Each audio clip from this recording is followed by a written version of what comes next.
It's certainly no stretch to say that life would have been much scarier if the dinosaurs had stuck around. But what if I told you the Earth used to be populated by creatures that were even bigger, badder, and more ferocious? From supersized serpents to deep-sea monsters and bizarro critters straight from your nightmares, here are some animals that were even scarier than the dinosaurs.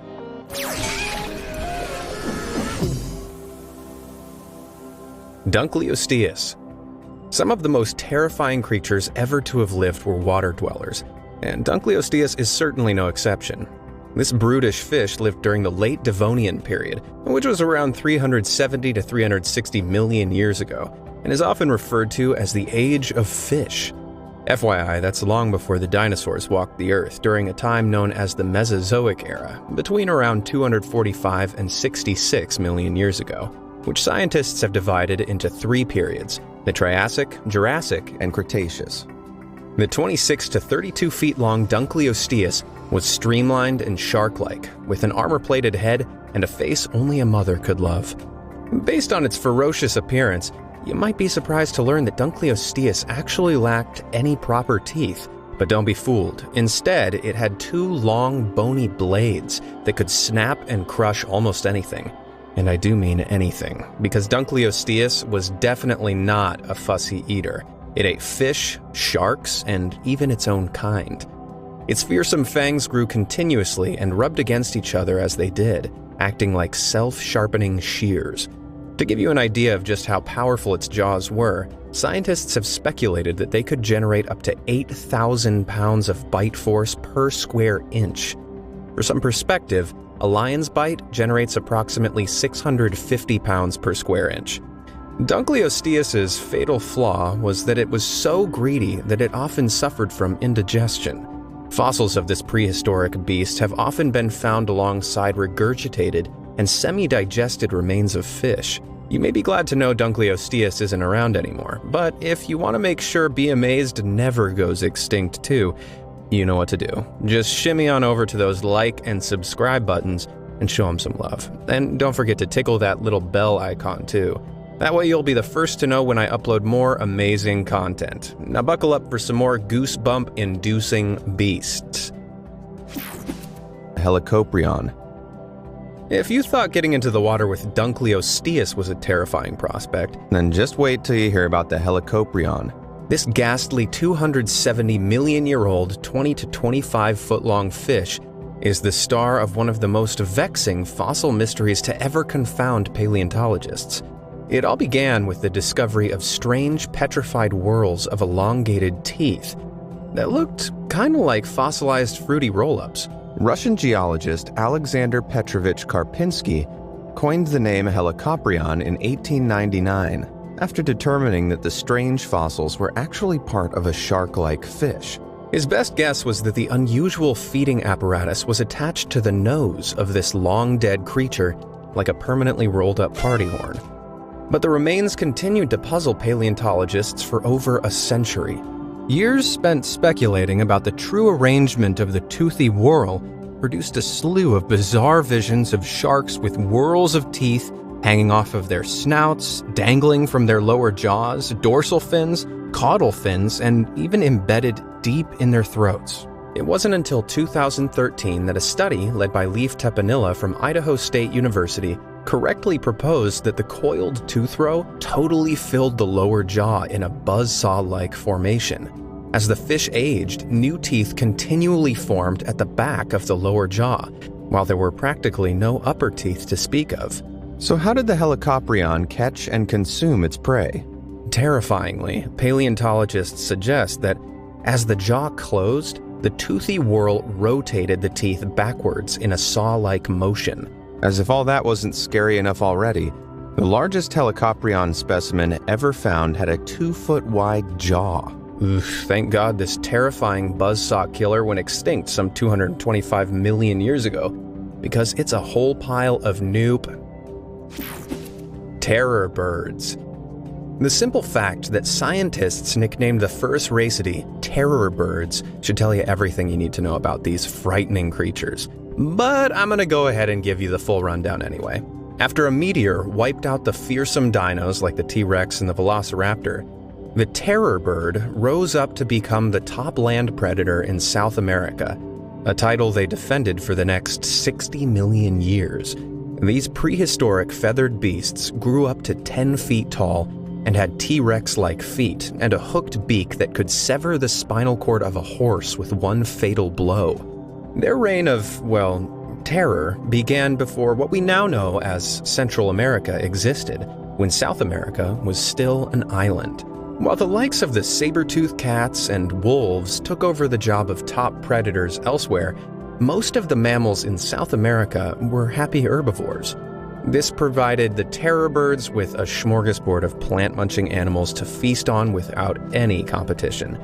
These swift-moving creatures were equipped with a pickaxe-like beak which they used to strike downwards and fatally crack the skulls of smaller animals. Ooh, ouch.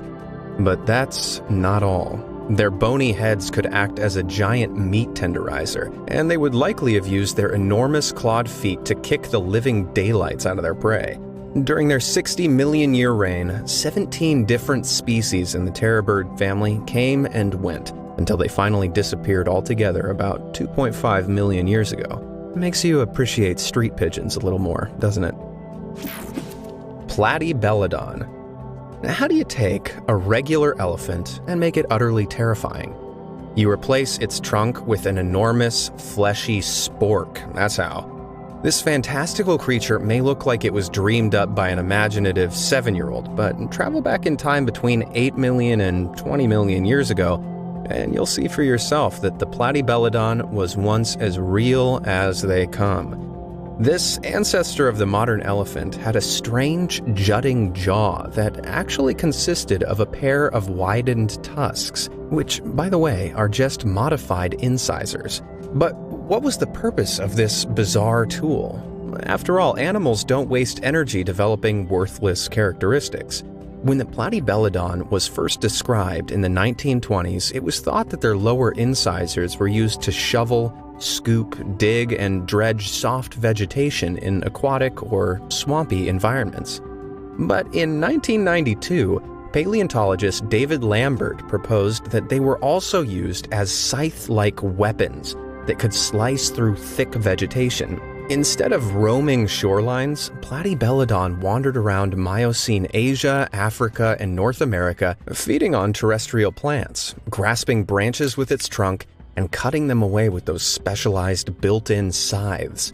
Because these fleshy, spork-shaped appendages don't fossilize as easily as bone, we're actually pretty lucky to know much about these bizarre creatures at all. Thankfully, they did us a big favor by dying, sometimes in mass, next to or in rivers, which are prime spots for easy fossilization. Although they may not have posed a major threat to humans if they were still around today, it's safe to say that these animals still have one of the freakiest mugs in history. Andrewsarchus. It's hard to imagine anything with the name Andrew somehow being more terrifying than a dinosaur, but this ferocious creature says otherwise. Although no complete Andrewsarchus skeleton has ever been found, part of a skull from one of these bad boys discovered in Mongolia in 1923 measured nearly 3 feet long.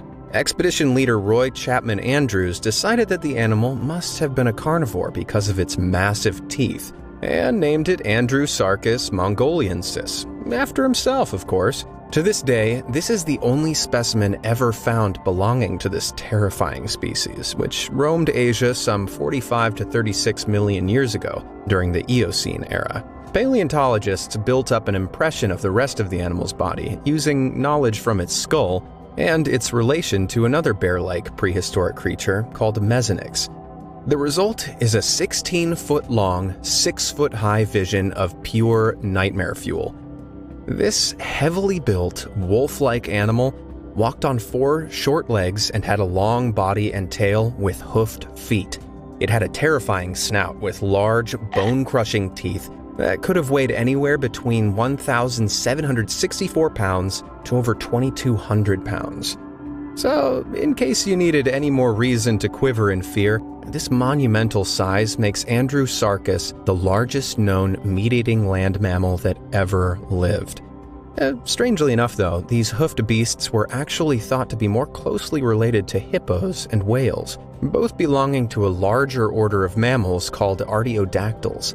Because Andrewsarchus is only known from a skull and a few other bones, whether it was an active predator or merely an oversized scavenger is up for debate, but I certainly wouldn't want to take my chances. Titanoboa. If you're scared of snakes, now might be a time to grab a quick snack. 60 million years ago, during the Paleocene epoch, in the swampy waters of what is now Colombia, there lurked the biggest snake that has ever lived, the Titanoboa. Clocking in at nearly 50 feet long and weighing a colossal 2,500 pounds, this supersized serpent was 10 times as heavy as the green anaconda that rules those same stomping grounds today. Sadly though, Titanoboa never went toe-to-toe with the T-Rex. Existing just a few million years after the fall of the dinosaurs, Titanoboa reigned over the immense, swampy jungle where everything was hotter, wetter, and bigger than it is today. In keeping with this general theme of bigness, Titanoboa was so large that it pretty much defied the laws of physics. You see, every living creature has evolved under the constraints of gravity. The only reason why ludicrously massive creatures like the 100-foot blue whale are able to exist is because gravity doesn't affect giants as much in the sea. Scientists speculate that this is what Titanoboa must have exploited to reach its enormous size. The creature was so outsized that it probably wasn't able to get around on land very well and must have spent a large part of its time in the water, behaving more like a water-dwelling anaconda, despite looking something like a modern-day boa constrictor. You know, just imagine taking a dip in the river only to spot the skin of one of these enormous beasts on the bank nearby. If you're wondering what Titanoboa ate, the simple answer is anything it laid its eyes on. The giant snake was an ambush predator and relied on its incredible strength to squeeze the life out of its prey. Titanoboa lay in wait and hunted mostly large reptiles, gobbling down giant turtles and even crocodiles. Why, and even when Titanoboa went extinct, remains a mystery. But just imagine the havoc they'd wreak on us puny humans if they didn't. Jacalopterus. 3 words. Giant sea scorpion. I bet you never thought you'd hear those together in a sentence about a real-life animal. You'll be pleased to know that the now extinct group of Eurypterids, also known as sea scorpions, which belonged to the arthropod order, were mostly small creatures, about the size of a human hand. That is, except for the nightmare-inducing Jacalopterus, which lived around 460 million years ago during the Silurian period. This spiky sea scorpion grew up to 8 feet in length, easily making it the largest arthropod ever known. For a better idea of what it looked like, just imagine those facehuggers from the Alien franchise, scaled up to huge proportions with the ability to swim thrown in. Its segmented paddle-shaped body was similar to that of the bizarre horseshoe crab, except, much more giant. Jacalopterus moved swiftly underwater thanks to its oar-like back legs, which allowed it to swim rapidly after its prey. Beside its multiple specialized limbs, this marine monster was also equipped with huge spring-loaded claws, which it used to snatch up fish as they passed by. One fossilized spike claw discovered in 2007 even measured a whopping 18 inches across. There's no denying that if this giant sea scorpion had existed today, it could have used these grasping claws to grab you in a deadly embrace and crush your skull like an almond. The reign of the Eurypterids, including the terrifying Jacalopterus, was eventually brought to a sudden end thanks to the Permian extinction around 299 to 252 million years ago, which wiped out more than 96% of all marine life on Earth. Phoberomus pattersoni. You may have noticed that many animals in the prehistoric era were basically just souped-up, jumbo-sized versions of some of the animals that still exist today. Well, allow me to introduce you to perhaps the most unnerving example of that theme, Phoberomus pattersoni. These real-life ratzillas were the biggest rodents to have ever walked the earth, clocking in at around 10 feet long with another 5 feet worth of tail to boot. Remains of these repulsive rodents have been recovered from several sites in Argentina, Brazil, and Venezuela over the years. Although their closest living relative is the humble guinea pig, they were more similar in appearance to modern-day capybaras, despite being much bigger and heavier. Examinations of the skeletons of these creepy ratzillas suggest that they probably weighed around 800 kilograms, which is around the same size as an American bison. Phoberomus pattersoni's hind limbs were massive compared to its slender front limbs, which suggested it probably rested on its haunches while feeding, using smaller forelimbs to gather plant material. Much like the capybara, Phoberomus had a deep-set jaw and sharp front teeth, which were adapted for their gritty, herbivorous diet. Although they were plant eaters, these tremendous rodents would have had foot-long incisors, capable of causing some serious damage if you were to cross them. Phoberomus towered over wetlands and nearshore swamps until they mysteriously disappeared some 8 million years ago.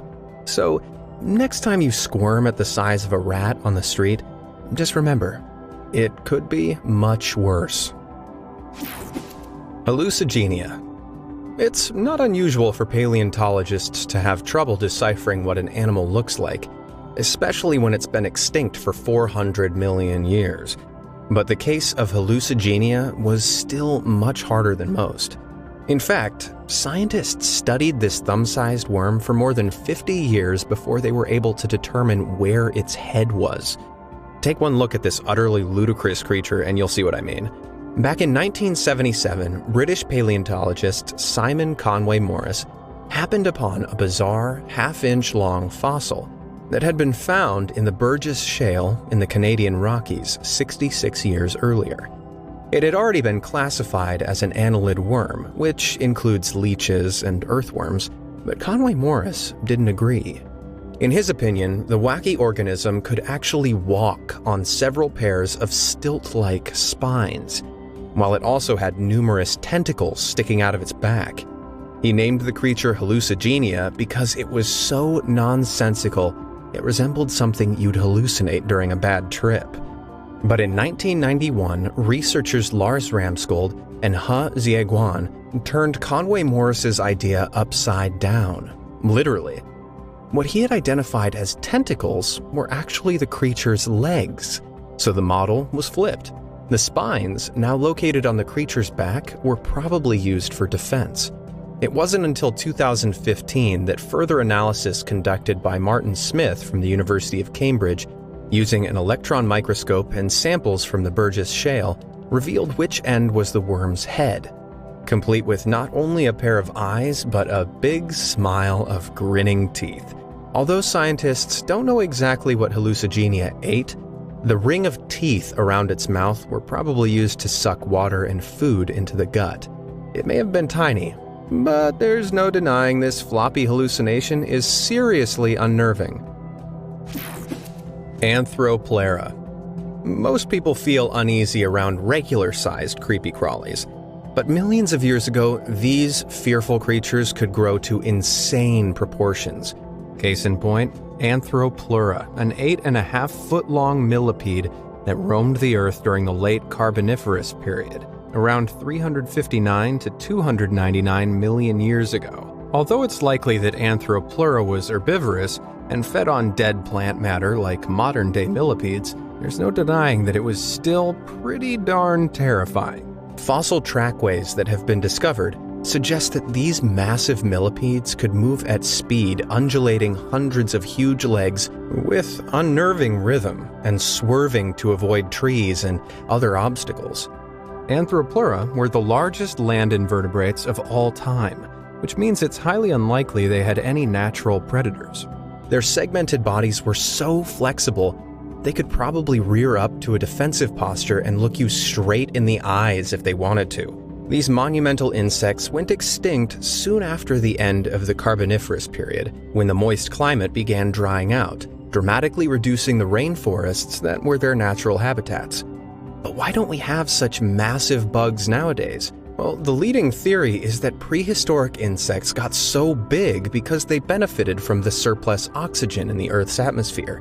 During the period when Anthropleura lived, the rise of vast lowland swamp forests led to atmospheric oxygen levels of around 30%. That's almost 50% higher than current levels. So next time someone says climate change isn't real, just introduce them to this super freaky, supersized millipede. Mosasaurus. If you're a fan of the Jurassic World movies, you may already be familiar with the Mosasaurus thanks to this awesome scene.